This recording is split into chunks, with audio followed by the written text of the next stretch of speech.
con unos minutos por cuestiones de planificación técnica para ver cómo partimos. Así que muchas gracias, Carolina y Natalia, por acompañarme en este cuarto panel. Ahora las presento, yo con mucha confianza digo Carolina y Natalia, nada más, ahora las presento bien.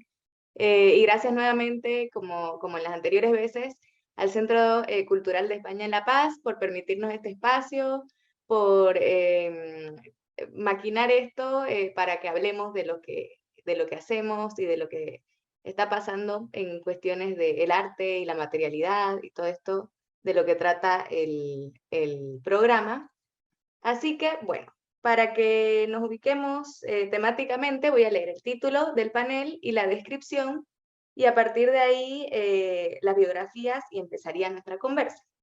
Este panel se llama Realidad ficcionalizada, la profundidad de la palabra en collage material, y su descripción es la siguiente. La autoficción o ficcionalización del yo ha sido un tema común de polémica, como si la historia personal estuviera asignada por un capricho del ensimismamiento, o por un narcisismo que no justifica el gasto de tinta y papel.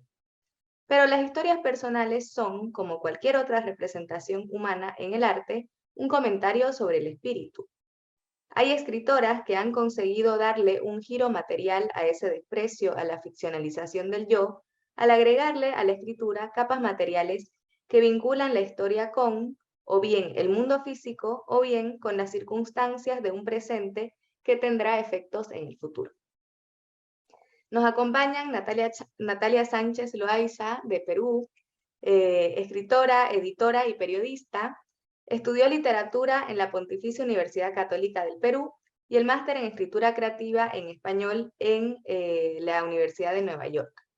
Ahora cursa el máster en periodismo bilingüe en la City University of New York y fue ganadora del 7º Premio Internacional de Literatura Aura Estrada en el año 2021. Carolina Sánchez, que es de Colombia, es filósofa y magíster en literatura de la Universidad Nacional de Colombia. Fue editora y cofundadora de la editorial colombiana independiente El Lobo está en el bosque. Escribe poesía, narrativa y ensayo. Es la autora del poemario bilingüe Viaje, Voyage, de la editorial Ultramarina Cartonera y Digital, publicado en 2020, y traducido al inglés por el poeta Ariel Francisco. Desde 2020 hace parte del colectivo de editores de la Plataforma Latinoamericana de Humanidades Ambientales. Bien. Nuevamente, bienvenidas. Gracias a las dos por este tiempo, este ratito de hablar de cosas. Y para quienes nos están viendo, lo que decidimos hacer esta vez, por tratarse de un material de texto, a diferencia de las anteriores veces, es que vamos a leer un extracto, Carolina y Natalia van a leer un extracto de los proyectos por los cuales han sido convocadas, básicamente, a esta charla, para que a partir de ahí hagamos las preguntas y la conversa, ¿sí? Entonces, si quieres empezar, Carolina, adelante, y que nos expliques un poco de qué se trata ese extracto que vas a leer. Bueno, Natalia, muchas gracias. En primer lugar, te agradezco a ti la invitación a esta conversación al Centro Cultural de La Paz en España, de España en La Paz, perdón. Y a Natalia también Sánchez por estar acá. Acabo de darme cuenta que tenemos el mismo apellido, así que quedamos todas hermanadas en nombres y apellidos. Estoy, bueno, muy contenta de estar acá. Me parece que estos temas que nos convocan son de escritura, pues me interpelan mucho, me parecen muy interesantes. Yo voy a presentarles hoy Un Gabinete para el Futuro, que es un libro que coedité con Gisela Jefes, Alejandro Ponce de León, Cristian Vázquez, y tiene 26 voces con las que hacemos experimentos materiales. Voy a hacer la primera lectura. Estas voces escogieron un objeto sobre el cual escribir, y el primer objeto del cual les voy a hablar es una milpa, que es como una especie de hueco en la tierra donde se pone agua en el campo. Voy a leer un texto de una de las autoras mexicanas, que se llama Nadia Juárez, y pues bueno, leo y más adelante conversamos más a profundidad sobre el proyecto. Ausencias en la milpa, Nadia Juárez. El letrero lo elaboramos con madera vieja, pintura blanca y azul. Los materiales me los compartió mi abuelita Epifania, que los guarda con esperanzas por si algún día recupera sus fuerzas para poder pintar otra vez sus ventanas. Este letrero expresa varias ausencias. La primera es la ausencia de mi abuela en sus milpas, porque ahora su carne, el tiempo y sus huesos le impiden trabajar como lo hizo por más de 40 años. Expresa también la ausencia de una mujer ejidataria, porque es más frecuente ver a hombres que son ejidatarios. Una mujer menos en esa pequeña lista de ejidatarias de los alrededores de nuestros pueblos. Ante la ausencia de mi abuela Epifania en la milpa, nos enfrentamos a un bordo sucio, lleno de pañales, latas de refresco, excremento y botellas de plástico. Hace muchos años, ella hizo el bordo con la intención de regar las milpas y para que las vacas, los caballos y borregos pudieran beber agua tranquilamente. También llegaban las aves.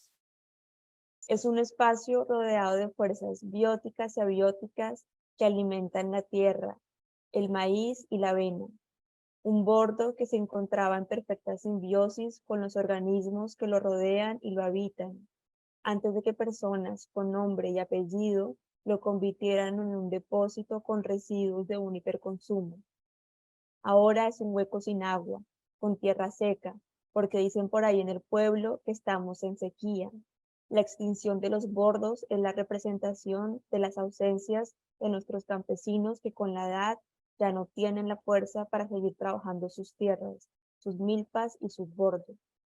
Detrás de este letrero habita la preocupación por el desinterés sobre el trabajo en el campo, nuestro vasto desconocimiento estético y ecológico de los saberes que se encuentran en los pueblos campesinos. Ahora estos nichos ecológicos no son ajenos. Las milpas serán vendidas por las nuevas generaciones de campesinos y campesinas, porque se nos enseñó que trabajar en la tierra es signo de retroceso, como les dijo mi abuelita a sus hijas. Estudien para que no terminen de campesina como yo. El letrero en el bordo expresa nuestra nostalgia ante estas ausencias en la milpa, pero también nos permite reconocer los lugares donde está germinando verdaderamente la vida. Nuestras abuelas nos están enseñando a reconocerlos, a repensarlos y a cuidar de ellos. Este es el comienzo, quizá tardío, de la mano de mi abuelita o quizá será solo con su recuerdo. Y quiero mostrarles también esta imagen que acompaña el texto para empezar a hilar la conversa sobre materialidad. Súper. Gracias, Carolina. Voy a dejar que eso como que retumbe un poco la lectura antes de que, o sea, como que sí, que retumbe un poco antes de que nos expliques un poco más qué busca este proyecto con este recoger textos sobre objetos y cómo los transforma, ¿no? Entonces, pensando un poco en eso, también le quiero pedir a Natalia, por favor, que nos lea un poquito de su proyecto contextualizado en el tema materialidades, ¿no? ¿Qué estás usando? Que eso, que nos expliques como un poquito y luego leas también para que comencemos a hablar de los porqués y los cómo del texto. Gracias, tocaya. En verdad, sí, muchas gracias por la invitación, a ti y a todos, y muchas gracias a Carolina por estar aquí con nosotras. Perdón por la iluminación, es un día loco, pero aquí estamos, es lo importante. Sí, ¿no? Los materiales son algo que a mí también, pues,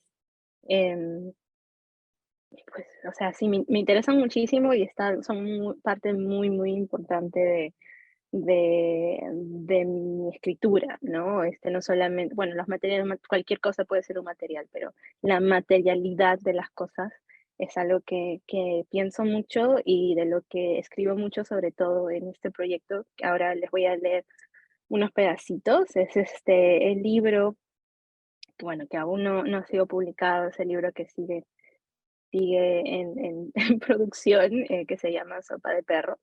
Es un libro de no ficción, ¿no? Creo que vale la pena también decir eso, ¿no?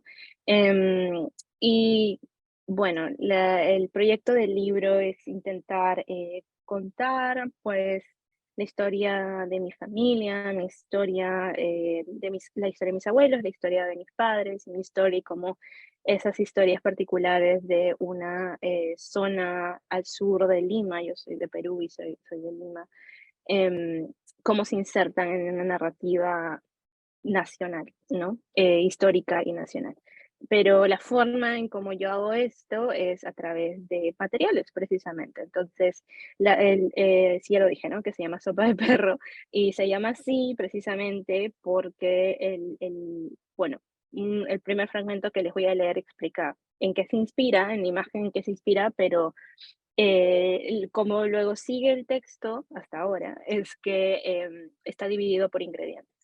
¿No? Que también pueden ser fácilmente pues, materiales. Entonces, algunos tienen más o menos sentido dentro de lo que podría haber en una sopa, tipo la sal tiene sentido, el cemento no tanto, pero en mi mente tiene un sentido, o sea, por algo. Entonces, quiero leerles, creo que les puedo leer al menos el inicio del libro y un fragmento que es súper, súper pequeñito, un poco para iniciar pues la conversación. Y perdón si escuchan algo de ruido, espero que no, pero bueno, acá estamos. Ok, sopa de perro. Mi abuela solía preparar la comida para los perros. En una olla maltrecha de metal colocaba los restos de lo que usaba para el almuerzo. Las menudencias compradas a la casera del mercado, algún tubérculo, uno que otro hueso, hierbas. La sopa de perro olía a miliácea. De niña solía mirar a mi abuela mezclar el menjunje con un cucharón de madera. Su brazo era fuerte y daba golpes rápidos. Sus pies, parecidos a los míos, no se detenían en la cocina. Siempre quise, pero nunca me dejaron probar la sopa. Y yo de niña me portaba bien. Em, y el fragmento que les voy a leer se llama Sal. Bueno, Sal. Quizás haya sido porque mi tío Miguel comenzó a penar en la casa de mis abuelos, que las Loaizas pensaron que mi papá también volvería por sus pasos.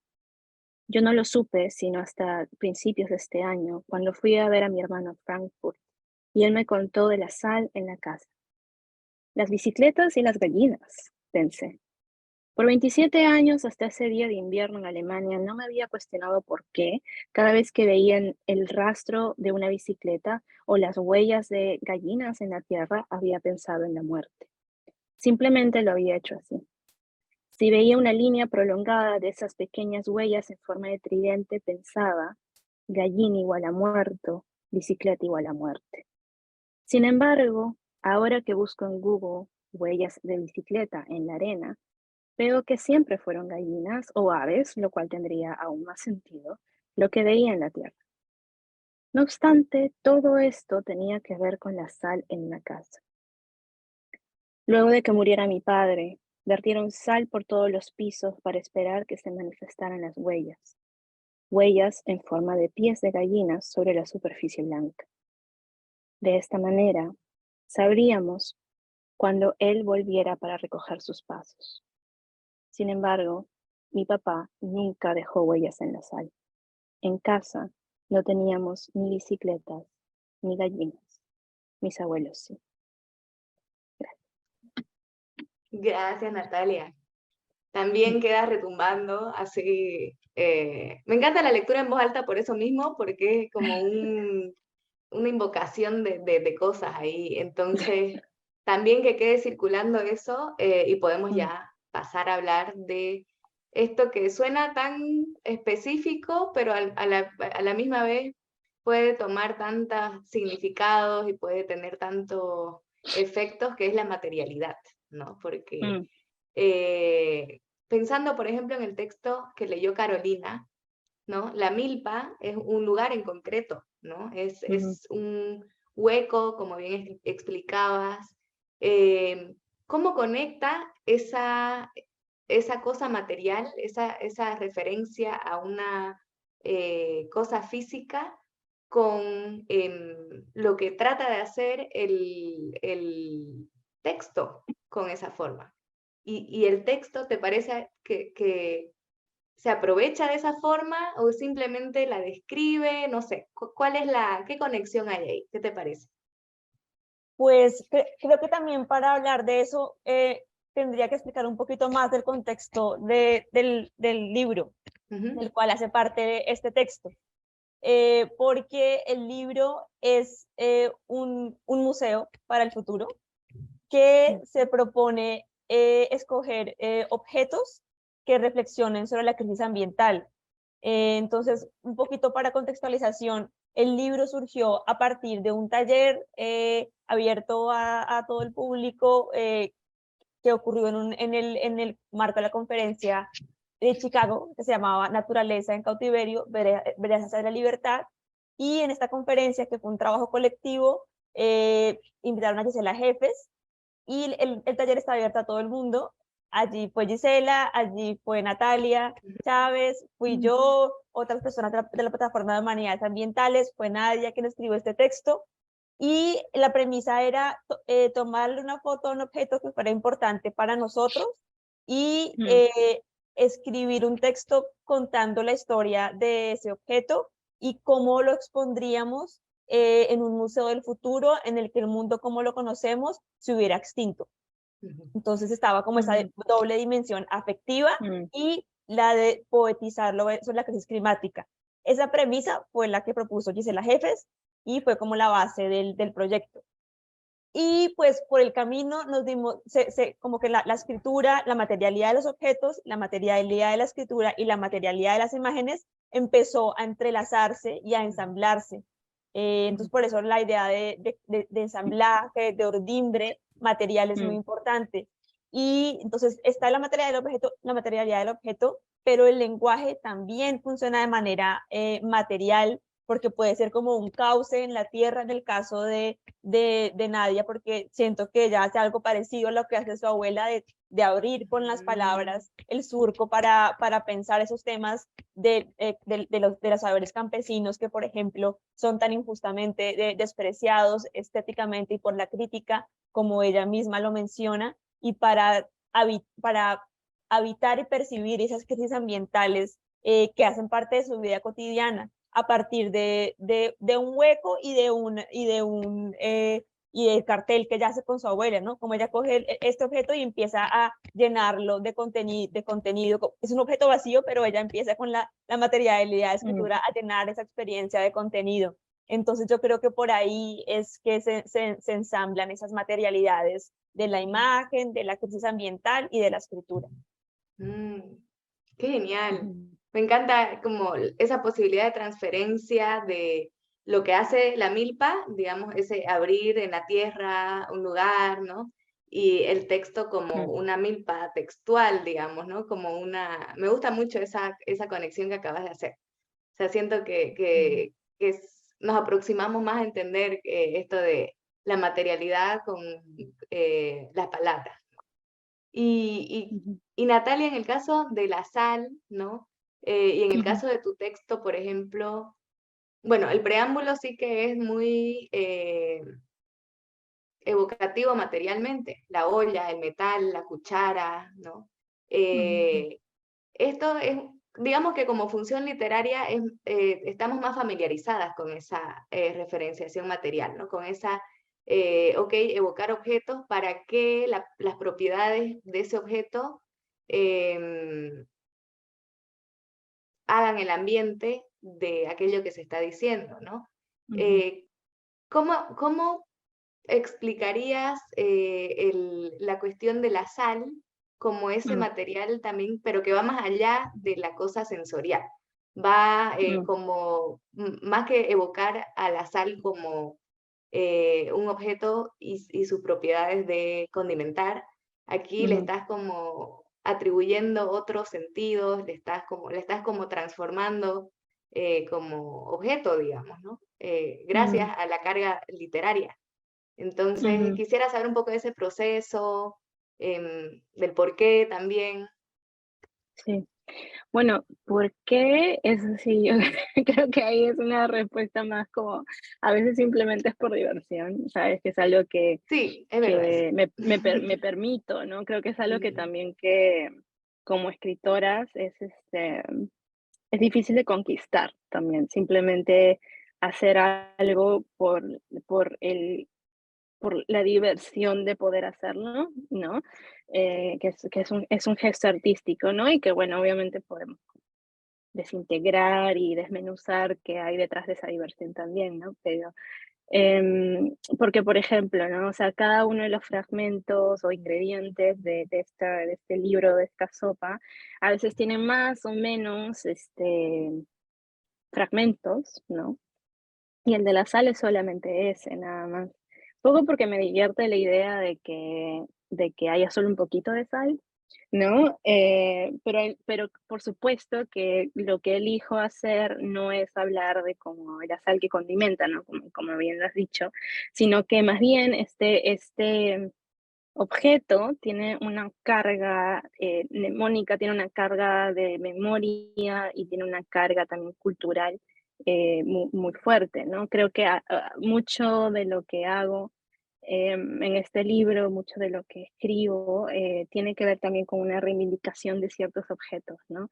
Entonces, de diferentes maneras, pero una de esas es una reivindicación también de los objetos de cierta clase social, de la que yo provengo, ¿no? De cierta experiencia en Lima, em, que de eso va el libro también, ¿no? Entonces, en el caso de la sal, en el caso de este texto en específico, la sal es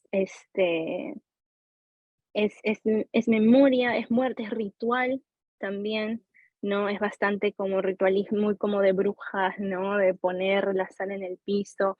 Al mismo tiempo es algo que elijo contar también mi propia sorpresa, ¿no? Es algo que yo había como adoptado en mi memoria y la había asociado a la muerte y realmente no sabía, porque de nuevo, esto es no ficción, realmente no sabía de dónde se originaba y una vez que algo es revelado, pues entiendo, ¿no? Más allá esa carga, ¿no? Que tiene un elemento tan como banal, por así decirlo, ¿no? Em, pero, por ejemplo, ¿no? Otro objeto que hay ahí mismo en ese fragmento, que es el objeto de la bicicleta, ¿no? Ahí yo también estoy diciendo algo con respecto a no solamente cómo funcionaba mi casa y bueno, luego cuando se entiende todo lo demás en el libro, pues uno de mis tíos falleció montando bicicleta, ¿no? O sea, hay otras cosas más que no están ahí en ese fragmento, pero también es una marca de clase, ¿no? En mi casa no teníamos una bicicleta, es también como decir, bueno, ¿por qué, no? ¿Por qué no la teníamos? Entonces, eso, a mí me divierte mucho, me funciona muy bien intentar como transmitir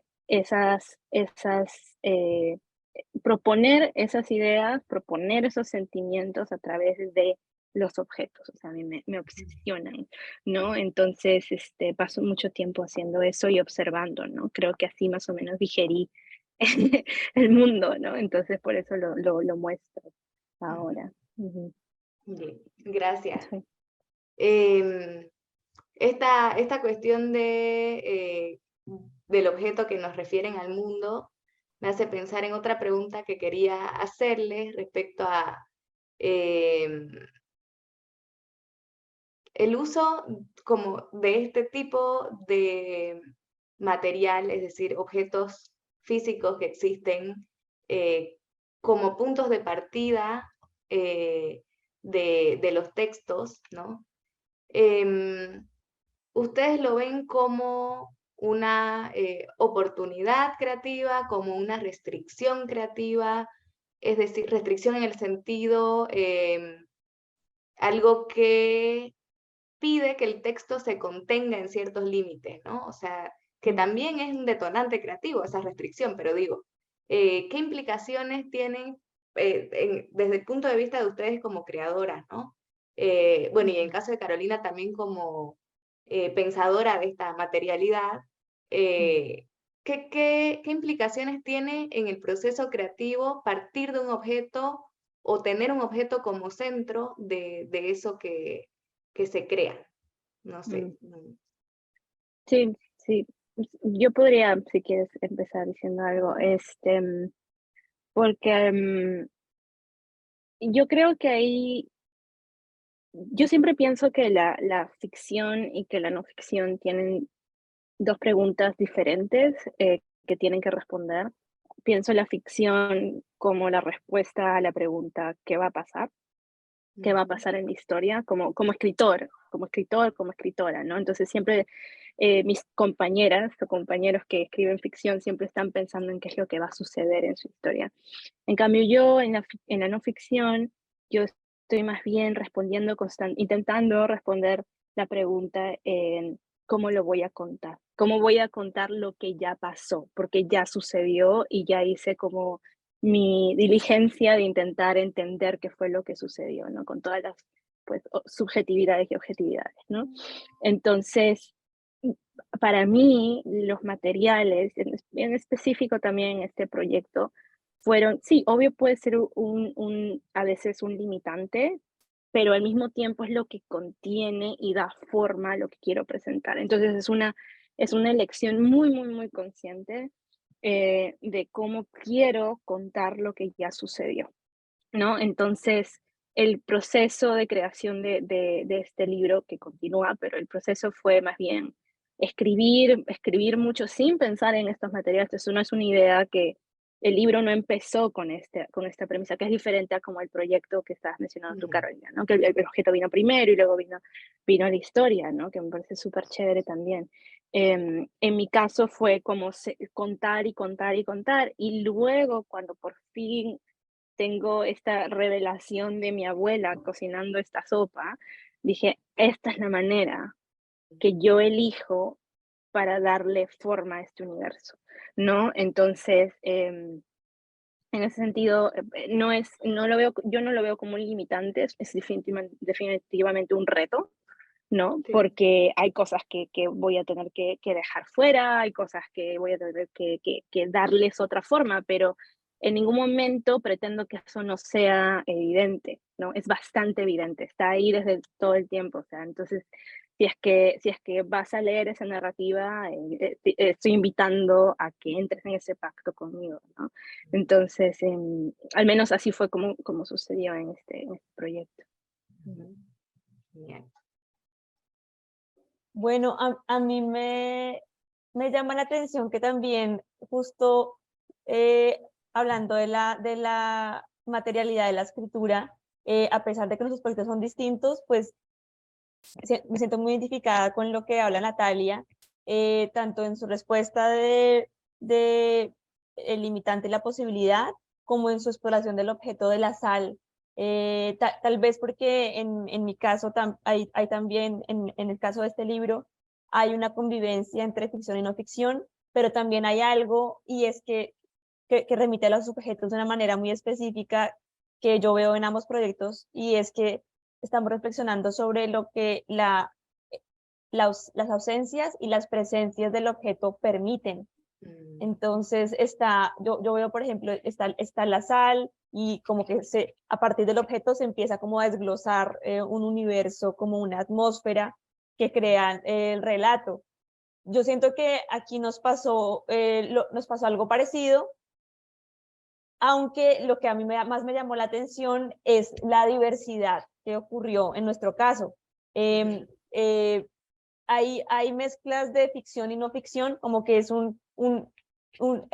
inicialmente cuando Natalia estaba hablando, yo dije, no, pero nosotros somos no ficción en el texto, pero después dije, un momento, porque también hay personas que hicieron como una especie de ciencia ficción a partir de lo que los objetos, del futuro posplástico de los objetos.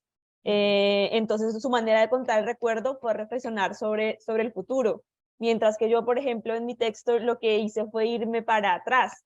Yo escribí sobre una radiocasetera que me encontré en la basura de mi casa, y también eso me hizo mi objeto me hizo reflexionar sobre la inestabilidad del presente.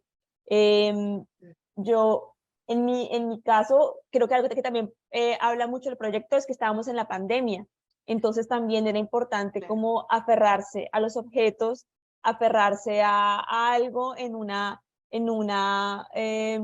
realidad como que ya estaba distorsionada, donde también se distorsionó todavía más la ficción y la no ficción. Mm, Y entonces mi relato fue cambiando, me costó bastante hacerlo y fue cambiando a medida que lo fuimos compartiendo con el grupo y ahí se fue convirtiendo como en también en una colectividad, en una materialidad colectiva. ujú, Y eso, yo creo que eso le fue también dando forma a la escritura, pero es curioso porque estaba muy dirigida, el ejercicio estaba muy bien delineado, pero al mismo tiempo, pues la multiplicidad de las voces hizo que los objetos, hizo un universo de objetos, que después la pregunta para nosotros fue, bueno, ¿cómo organizamos, como editores, cómo organizamos todo esto?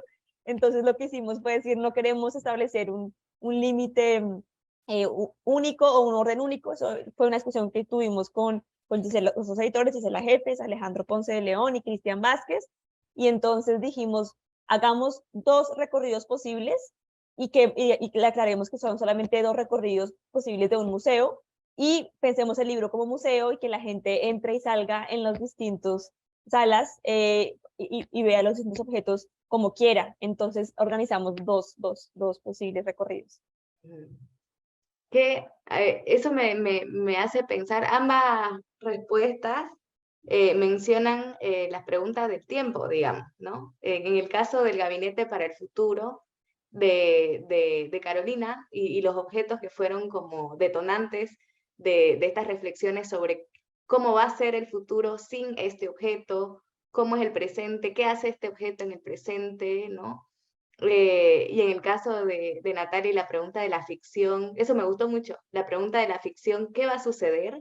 Y la pregunta de la no ficción, ¿cómo sucedió? ¿No? Y todas esas preguntas, digamos, que refieren al tiempo, eh, más que como buscar una respuesta, generan un hacer, o sea, generan como un desarrollo de, ok, este objeto va a ir hacia adelante, ¿no? Va a hacer cosas.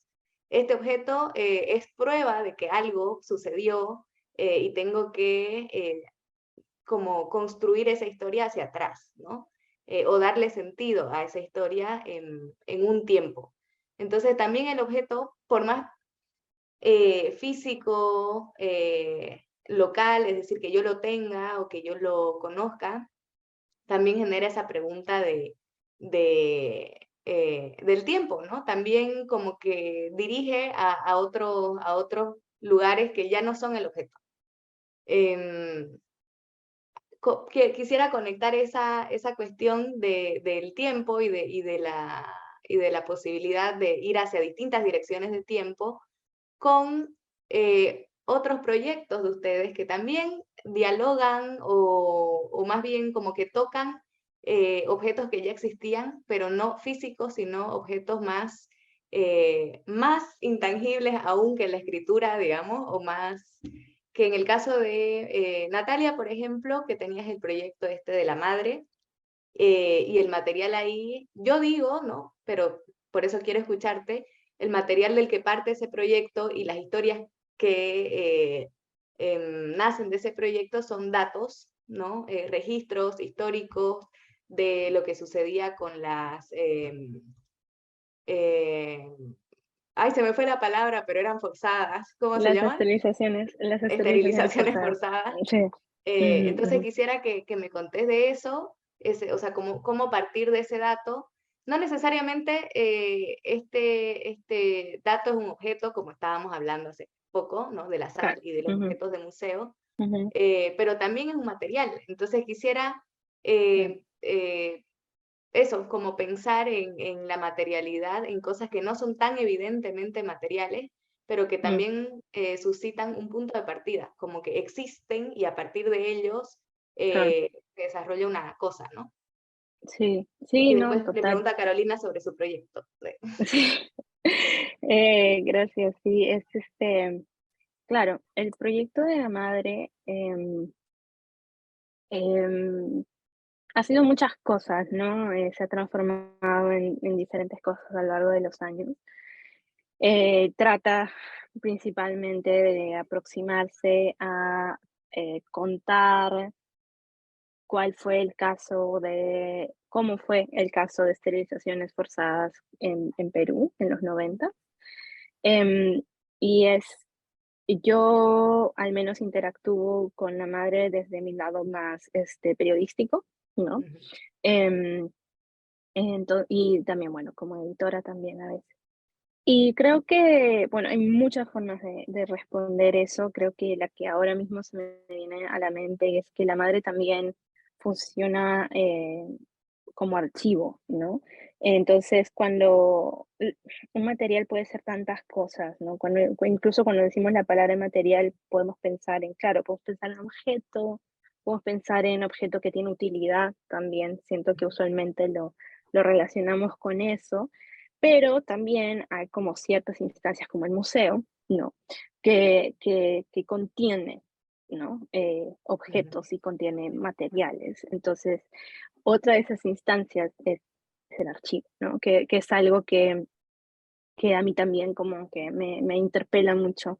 ¿Qué decidimos poner, qué decidimos sacar, ¿no? ¿Cuáles son como que los objetos que son como seleccionados para entrar en ese archivo? ¿Cuáles son los que históricamente hemos sacado de ese archivo, ¿no? Entonces, en el en la madre lo que hicimos fue un archivo de diferentes, pues, productos, ya sea periodísticos o artísticos, que se han hecho sobre el caso de las esterilizaciones, porque lo que queríamos hacer era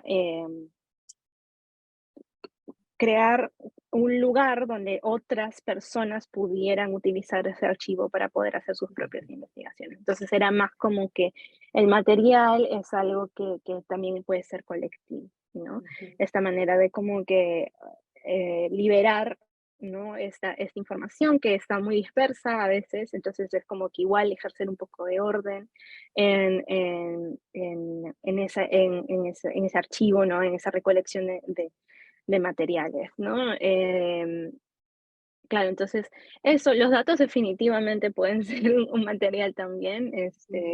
Yo también soy periodista de datos, entonces también pues cada cifra y cada número, ¿no? Es, es también importante, pero bueno, eso, al menos como la parte de archivística y también siento que yo y de seguro pues ustedes también trabajan mucho con diferentes tipos de archivos, ¿no? Como bibliotecas, museos, colecciones, antologías, o sea, ¿no? Sí, Súper, gracias Natalia.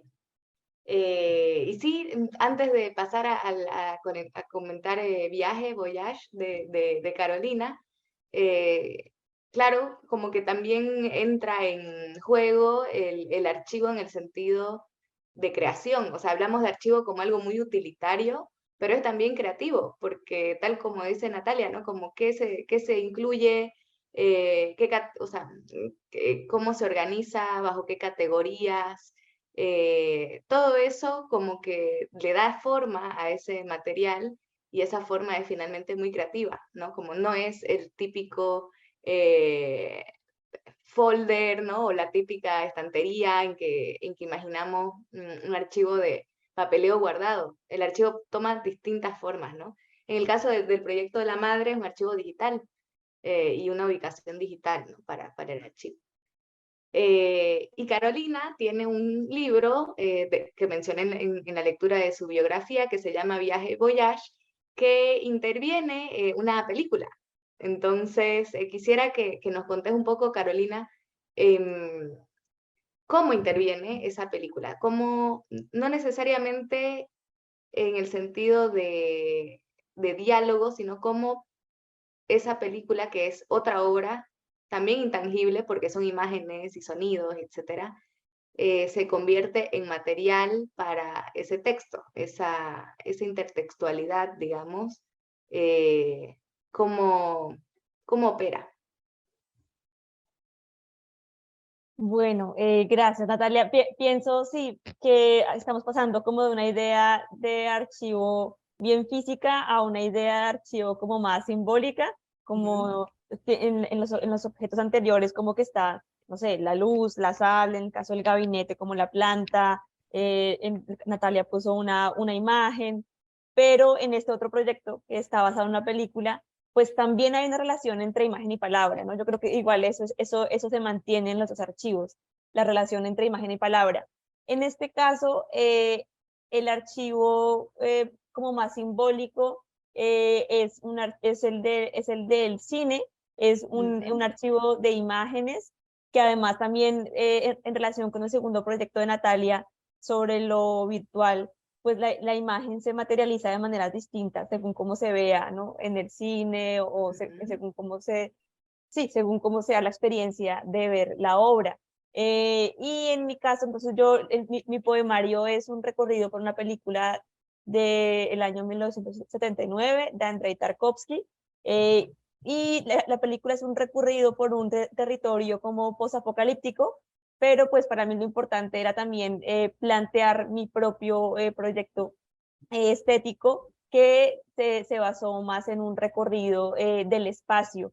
Y entonces en la película hay muy pocas palabras y hay imágenes, y yo lo que hice fue una traducción de ese archivo visual a un archivo de poemas, por decirlo de alguna manera. Lo que hice fue mi propio recorrido, es un libro también mucho sobre la experiencia de de percibir una obra de arte, de observar una obra de arte, y creé como unos personajes arquetípicos que la voz poética habita para recorrer estos espacios que son el cine, que existen y no existen, o existen de distintas maneras, que para mí son muy enigmáticas, e intenté explorar a partir de voces poéticas.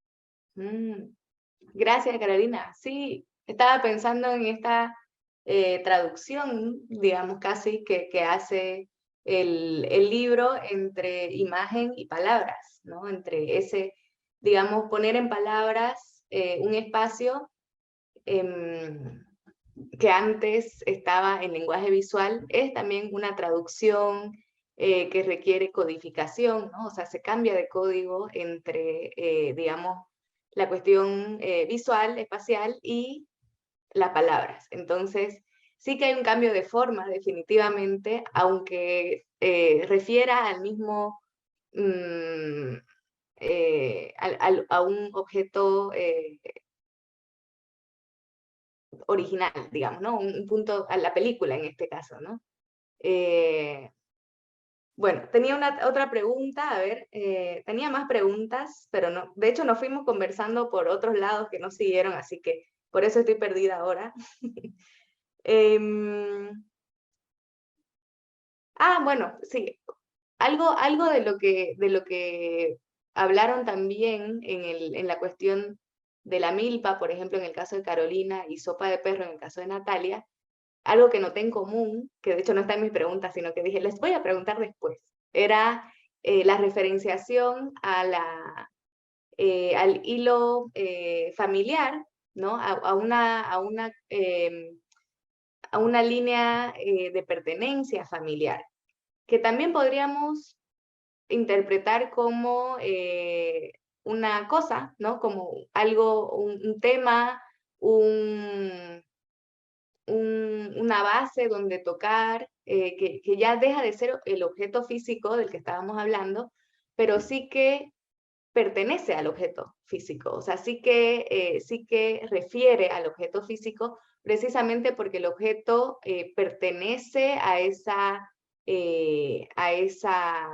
línea familiar, o representa, entre comillas, a esa línea familiar, es decir, casi como que es un icono de alguna cosa que está dentro de nosotros, ¿no? Entonces, o dentro de la autora, en este caso, porque Carolina leyó el texto de Nadia. Pero mi pregunta va por ahí, esta cuestión de conectar al objeto con una línea familiar, o una línea que nos une a una ascendencia o pertenencia, tiene que ver con esta autoficción o la ficcionalización del yo como tema, en el caso de Natalia, en su texto, ¿no? En el caso de Carolina, en los textos que reúne la colección, ¿no? La colección, porque todos son objetos importantes para el autor o la autora. Entonces, adelante. Sí, tal vez yo puedo empezar. Esa pregunta me gusta mucho porque, como señalas al final, nos remite hacia la autoficción. Y en realidad, qué tan, me parece que hace dudar de la autoficción misma, ¿no? Como de qué tan autocontenida puede llegar a ser la autoficción cuando, por ejemplo, me parece que lo que muestra este libro es que el objeto en realidad nos muestra que no está en el vacío, sino que hace parte de un sistema de relaciones que es el mundo y nos conecta con las crisis ambientales con las cuales tenemos una relación de interdependencia. Entonces, me gusta mucho la pregunta porque, claro, el objeto no está en el vacío, así como el autor no está escribiendo en el vacío, sino que uno escribe con, sobre, hacia, como que para se pone en movimiento, yo creo que la escritura misma pone en movimiento un sistema de relaciones con el mundo que pasan, por supuesto, por la propia experiencia, pero siento que no se agotan allí, como que es una entrada sensible y es una especie de matriz de conexión y que está como lo familiar, pero que también está los distintos vínculos con lo humano, con lo no humano. A mí me llamaba también mucho la atención qué estamos entendiendo aquí por objeto, porque hay objetos que son copitas menstruales, que son luz, que son monedas, que son un hueco en la tierra, que son una muñeca, que son un pomo dentrífico, que son un árbol, que es un objeto, sobre todo el que escogió la persona que escogió la luz, o un terrario, o vidrio, que me parece como, no sé, que es una cosa. Y lo otro que quería mencionar ahí, unas impresiones de un páramo extinto, también hay un texto de Ángel Carrillo sobre eso, como que también es un saco, también es muy difícil definir eso. Y lo último que quería señalar ahí es que eso me hace pensar en no sé, tal vez replantear o añadir a la discusión de la autoficción una línea, y es una palabra que usa un profesor que se llama Jorge Marcone, un peruano, precisamente, que él habla de un ambientalismo popular y usa la palabra yosotros. Si el yosotros, si el yo en la primera persona es singular no remite a un yo en la primera persona del plural, a un nosotros, a una colectividad, y cuáles son las relaciones y separaciones entre eso, ¿no? Yo soy otro, yo otros, que nos puede permitir jugar, cómo se puede dar la vuelta a la autoficción a través de ese sistema de relaciones que está en la materialidad del lenguaje, pero también en la materialidad de nuestra relación con los objetos y la palabra. Qué súper, sí, y claro, es tu tema esa conexión con la cuestión ecocrítica, ¿no? Ser parte de algo mucho más grande. Sí, sí, sí, me gusta. Muchas gracias por la respuesta, Carolina. Natalia, ¿vos qué pensás? Sí, no, muy chévere escucharte, claro. No sé, o sea, pienso varias cosas, ¿no?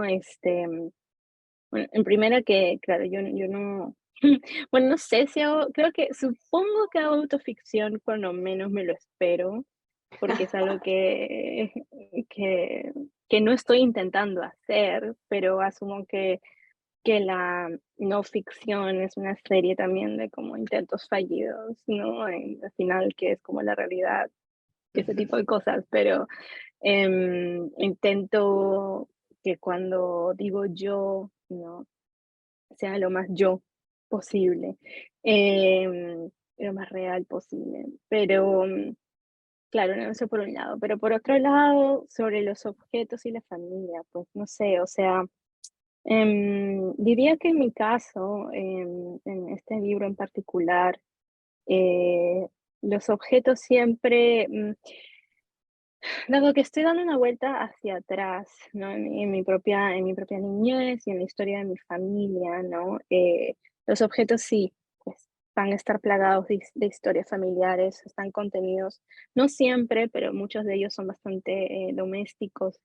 ¿no? Pasan a puerta cerrada. Y eso tiene que ver mucho conmigo, ¿no? Con cómo soy yo, con cómo yo interactúo con el mundo, ¿no? Y también cómo es mi familia también, como lo matriarcal que es, o bueno, más bien como lo llena que está de mujeres, ¿no? Y de sus historias. Me acuerdo que al principio, cuando empecé a escribir este libro en el máster que hice, pensé que yo estaba escribiendo una historia sobre mi padre y luego me di cuenta de que llevaba páginas de páginas escribiendo historias sobre las mujeres de mi familia, ¿no?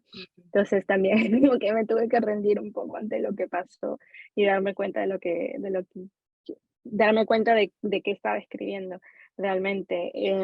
Pero sí, ¿no?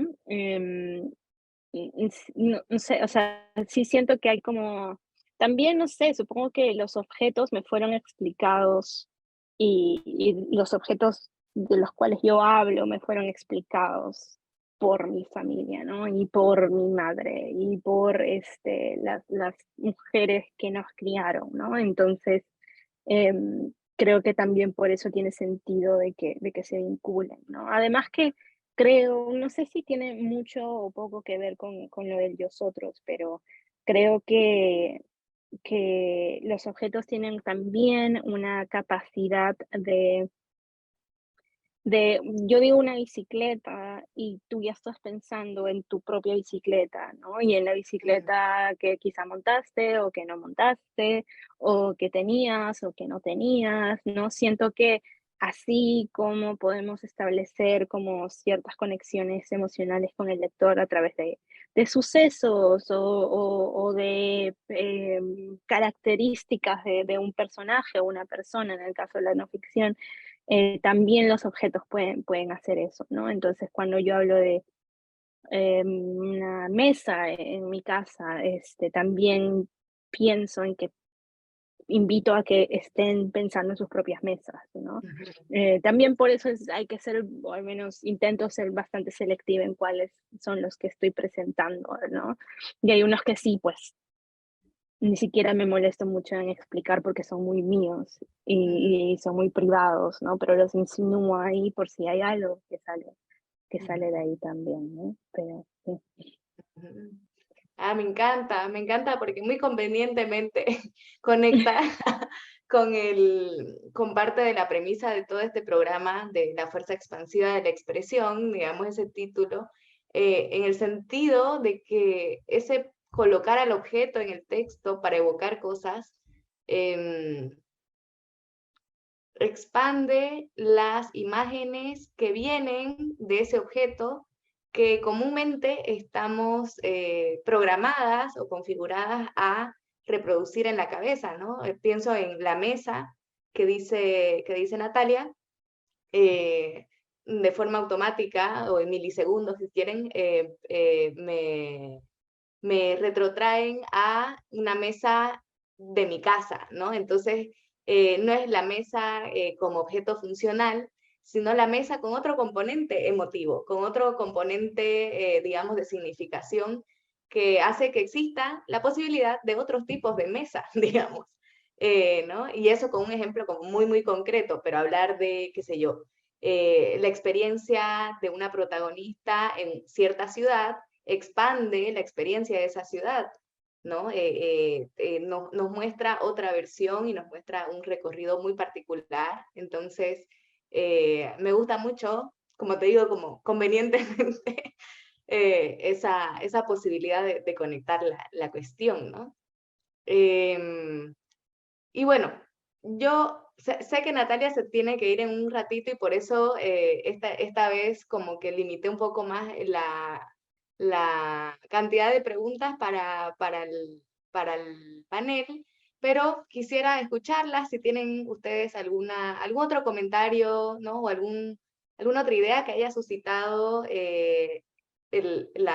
que dijo la otra, no sé. Sí, Carolina. Sí, a mí me parece muy bonito esto que dijo Natalia de el objeto concreto, también porque ayuda a situar, a crear la voz narrativa, ¿no? Como que también habla de situarse frente frente a una experiencia concreta y sensible, y que yo creo que la literatura como que hace que sea una experiencia como específica. Y sobre la posibilidad como de expandir esto y las distintas maneras de abordarlo, también me gusta mucho cómo la discusión hemos transitado como por distintos géneros y materiales para la escritura. Y ahí como también anudándonos como con tradiciones, me parece que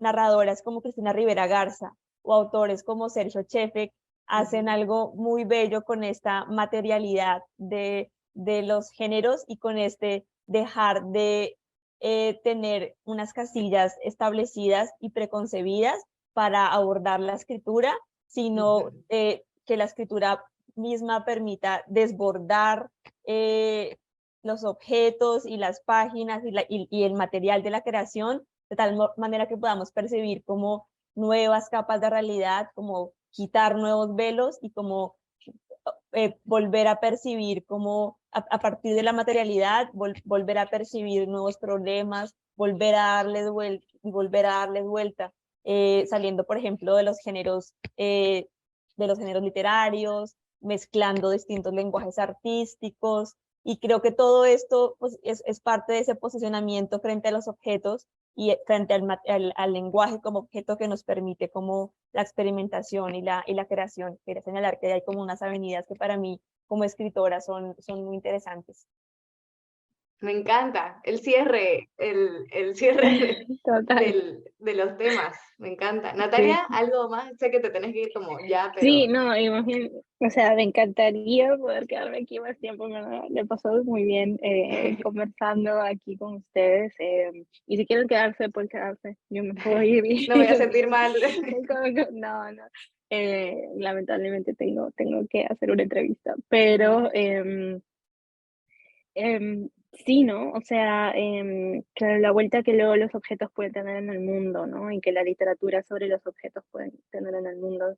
Sí, o sea, también como em, yo le debo mucho a autoras como Cristina Rivera Garza y particularmente a Sergio Chefe, que fue mi asesor y que fue quien que le puso nombre a muchas de estas cosas para mí. Entonces, eso por un lado, ¿no?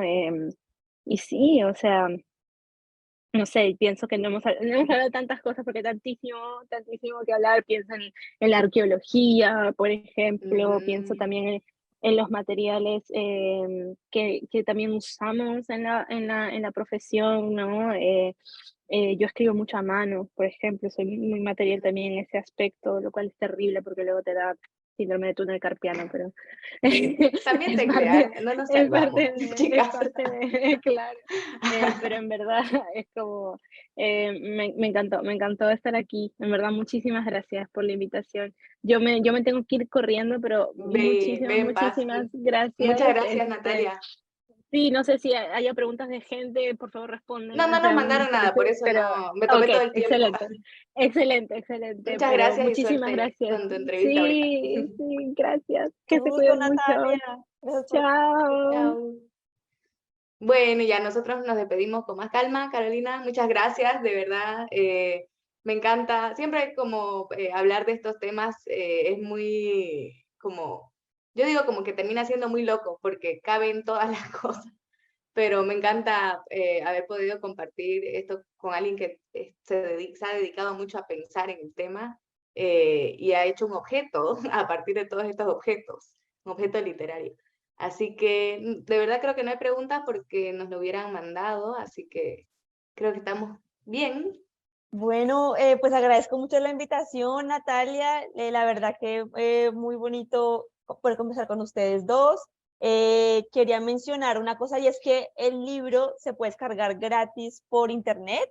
Ah, sí. Entonces, quienes quieran lo pueden descargar para leerlo. Ahí hay también un texto de Natalia y pueden hacer su ejercicio de buscar su objeto. Y no, pues agradecer la invitación, los temas sobre los que nos invitaste a reflexionar y también al Centro Cultural de España en La Paz. Muchas gracias, Carolina. Y de hecho voy a poner el link de descarga en los comentarios del video en Facebook, después de que acabemos esto. Entonces, muchas gracias, yo me despido también y gracias al Centro Cultural de España y ya nos vemos el próximo martes en el último panel del programa. Gracias, chao.